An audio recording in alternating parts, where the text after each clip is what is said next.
वारी पंढरीची भाग 13वा. तुकोबाच्या गाथेचे रक्षक म्हणजेच संत संताजी जगनाडे महाराज. धन्य ते संताजी जगनाडे, शब्दांचे ज्यांनी केले सोने तोकडे. तुका म्हणे माझी जिव्हा, संताजी तो माझा साचा ठेवा. तर मंडळी, संत संताजी जगनाडे महाराज यांचा जन्म इसवी सन 1625च्या सुमारास पुणे जिल्ह्यातील ऐतिहासिक चाकण नगरीत झाला. त्यांच्या वडिलांचे नाव विठोबा जगनाडे आणि आईचे नाव मथुबाई असे होते. त्यांचे घराणे पारंपरिकपणे तेल गाळण्याचा म्हणजेच तेली समाजाचा व्यवसाय करत होते. संताजींचे घराणे वारकरी पंथाचे निस्सीम भक्त होते. घरात रोज विठ्ठल नामस्मरण आणि भजन चालत असे. संताजी लहानपणापासूनच अतिशय बुद्धिमान, शांत आणि अभ्यासू वृत्तीचे होते. त्या काळात त्यांनी मोडी आणि बाळबोध म्हणजेच देवनागरी लिपीचे उत्तम शिक्षण घेतले होते.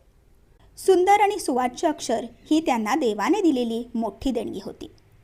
वयात आल्यावर त्यांचा विवाह यमुनाबाई यांच्याशी झाला. प्रपंच सांभाळत असतानाच त्यांचे मन चाकणच्या चक्रेश्वर मंदिरात विठ्ठल भक्तीत रमत असे. इसवी सन 1640च्या सुमारास देहूचे जगद्गुरू संत तुकाराम महाराज यांच्या कीर्तनाची कीर्ती संपूर्ण महाराष्ट्रात पसरली होती. चाकण आणि देहू यामधील अंतर फार नव्हते. तुकोबांच्या कीर्तनाचा महिमा ऐकून संताजी देहूला गेले. देहूंच्या इंद्रायणी काठी जेव्हा संताजींनी तुकोबांचे कीर्तन ऐकले तेव्हा ते मंत्रमुग्ध झाले. तुकोबांच्या मुखातून उत्स्फूर्तपणे बाहेर पडणारे अभंग म्हणजे साक्षात ईश्वरी वाणी आहे याची प्रचिती संताजींना आली. कीर्तन संपताच संताजी तुकोबांच्या चरणी लीन झाले. तुकोबांनी संताजींच्या डोक्यावर हात ठेवला आणि संताजींना आपले शिष्य म्हणून स्वीकारले.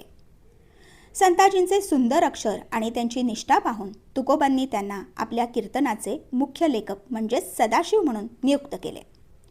तेव्हापासून तुकोबा जिथे जातील तिथे संताजी हातामध्ये कागद, बोरू आणि शाईची दौत घेऊन सावलीसारखे त्यांच्यासोबत राहू लागले.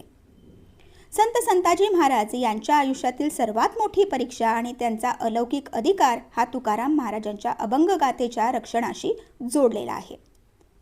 संत तुकाराम महाराजांचे वाढते प्रस्थय आणि त्यांचे लोकजागृतीचे विचार तत्कालीन काही कर्मठ लोकांना सहन झाले नाहीत. त्यांनी तुकोबांवर आरोप केला की क्षुद्र कुळात जन्म घेऊन वेदांचा अर्थ सांगणारे तुम्हाला अभंग रचण्याचा काहीही अधिकार नाही.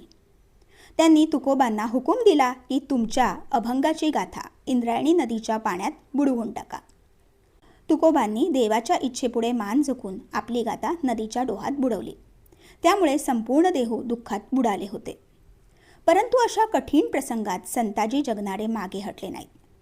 तुकोबा जेव्हा 13 दिवस अन्नपाणी त्यागून विठ्ठल मंदिराच्या पायरीवर बसले होते तेव्हा संताजींनी रात्रंरात्र जागून एक अद्भुत कार्य केले. तुकोबा कीर्तनाचे अभंग म्हणत ते संताजींनी लिहिलेले असायचे. परंतु अनेक अभंग असे होते जे संताजींच्या कंठात आणि स्मरणशक्तीत पक्के बसले होते. गाथा पाण्यात बुडवली गेलेली असताना संताजींनी आपल्या अथांग बुद्धिमत्तेच्या आणि पांडुरंगाच्या कृपेच्या जोरावर आपल्या स्मरणशक्तीतून शेकडो अभंग पुन्हा कागदावर लिहून काढायला सुरुवात केली. असे म्हणतात की जेव्हा 13 दिवसांनी इंद्रायणी नदीने तुकोबांची मूळ गाथा पाठीवर तरंगवून जशीच्या तशी कोरडी परत केली तेव्हा लोकांनी पाहिले की संताजींनी आपल्या स्मरणशक्तीतून लिहून काढलेले अभंग आणि नदीतून वर आलेले अभंग यात एका अक्षराचाही फरक नव्हता. हा संताजींच्या एकाग्रतेचा आणि भक्तीचा फार मोठा चमत्कार मानला जातो. जर संताजींनी ते अभंग लिहिले नसते तर आज तुकोबांचे विचार महाराष्ट्राला मिळाले नसते. वारकरी साहित्यात संत संताजींच्या स्वतःच्या आध्यात्मिक अधिकाराचे आणि चमत्काराचे अनेक उल्लेख आढळतात. संताजींचा पारंपरिक व्यवसाय तेली समाजाचा होता. एकदा त्यांच्या घरी वारीला जाणाऱ्या शेकडो वारकऱ्यांचा मुक्काम होता. वारकऱ्यांच्या जेवणासाठी मोठ्या प्रमाणावर तेलाची गरज होती. परंतु संताजींकडे तेल काढण्यासाठी पुरेसे बैल नव्हते आणि वेळही कमी होता. संताजी चिंतेत पडले आणि विठ्ठलाचा धावा करू लागले. तेव्हा एक अद्भुत चमत्कार घडला. संताजींनी लाकडी घाण्याला बैल न जोडताच केवळ विठ्ठल नामाचा गजर करत घाण्याचे चाक हाताने फिरवायला सुरुवात केली.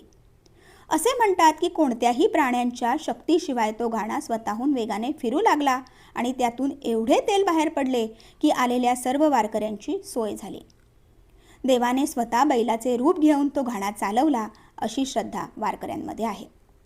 ज्यावेळी संत तुकाराम महाराज यांचे देहूवरून सदेह वैकुंठागमन झाले, त्या अंतिम प्रसंगाचे संताजी हे प्रमुख साक्षीदार होते.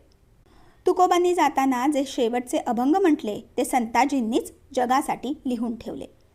तुकोबा गेल्यानंतरही संताजींनी खचून न जाता तुकोबांचा विचार पुढे चालू ठेवला. संत संताजी जगनाडे हे केवळ लेखक नव्हते, तर ते स्वतः एक उच्च कोटीचे संत कवी होते. तुकोबांच्या सहवासात राहून त्यांची स्वतःची प्रज्ञा जागृत झाली होती. त्यांनी स्वतः अनेक अभंगाची रचना केली आहे. त्यात गुरुमहिमा, विठ्ठल भक्ती आणि सामाजिक प्रबोधन आढळते.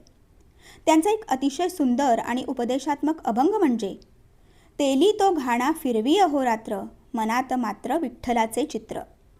अक्षरे लिहितो बोराच्या टोकाने, मन रंगले त्या हरीच्या नावाने. संता म्हणे जगी व्हावे पाणी पाणी, तेव्हाच लाभे पंढरीचा राणा डोळ्यांनी.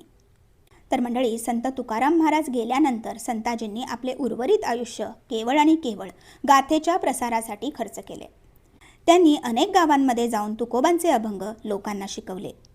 त्यांनी शेवटी इसवी सन 1699च्या सुमारास मार्गशीर्ष शुद्ध त्रयोदशीला पुणेजवळील सुदुंबरे येथे सजीव समाधी घेतली.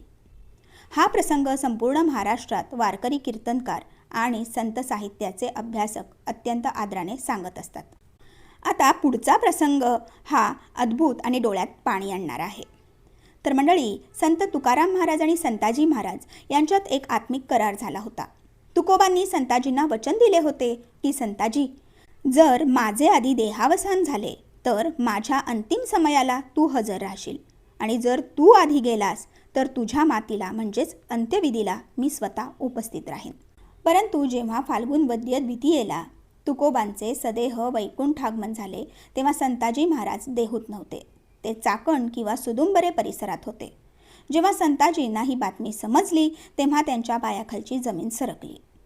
गुरूंची शेवटची भेट न झाल्यामुळे आणि वचन पूर्ण न करता आल्यामुळे संताजींना अत्यंत तीव्र विरह सहन करावा लागला. तुकोबांच्या वैकुंठ आगमनानंतर संताजी महाराजांचे मन जगात कुठेच रमले नाही. शेवटी मार्गशीर्ष शुद्ध त्रयोदशीला सुदुंबरे येथे संताजी महाराजांनी आपला देह ठेवला आणि त्यांच्या विरहाचा अंत झाला. गावातील लोकांनी आणि त्यांच्या मुलाने संताजी महाराजांचा अंत्यविधी सुरू केला. त्यांना समाधीस्थळी माती देण्यास सुरुवात झाली. परंतु येथेच निसर्गाचा आणि भक्तीचा एक अद्भुत चमत्कार सुरू झाला.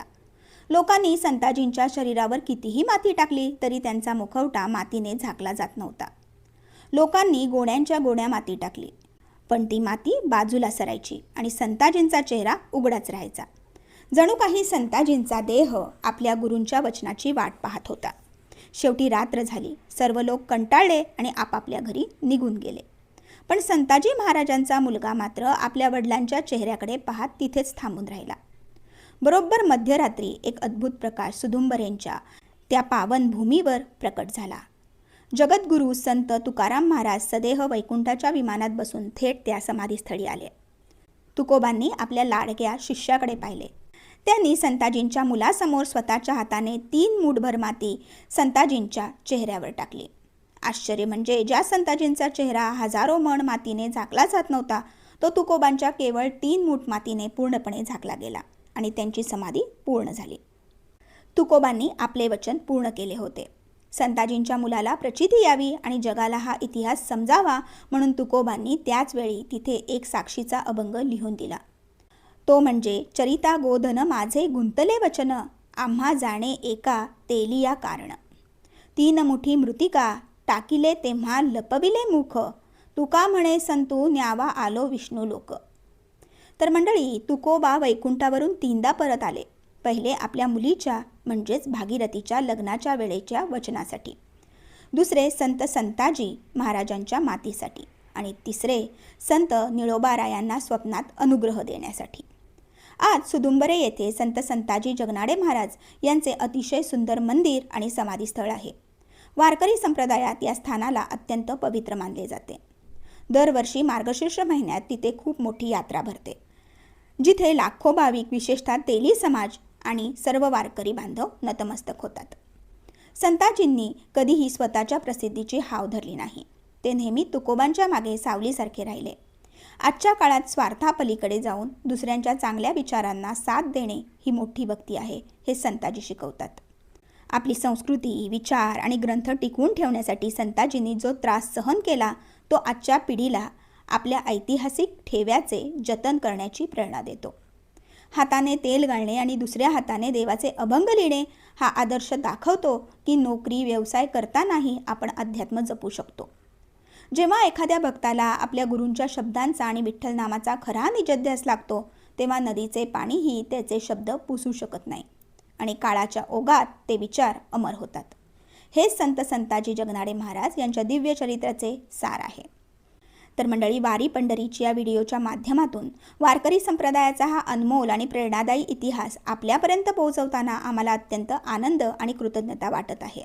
त्यामुळेच हा व्हिडिओ जास्तीत जास्त लोकांपर्यंत शेअर करून तुकोबांच्या गाथेचे रक्षक असणाऱ्या संत संताजी जगनाडे महाराजांचे विचार प्रत्येक घराघरात पोहोचवा, ही विनंती. धन्यवाद. पुंडलिक वरदे हरी विठ्ठल श्री ज्ञानदेव तुकाराम. पंढरीनाथ महाराज की जय.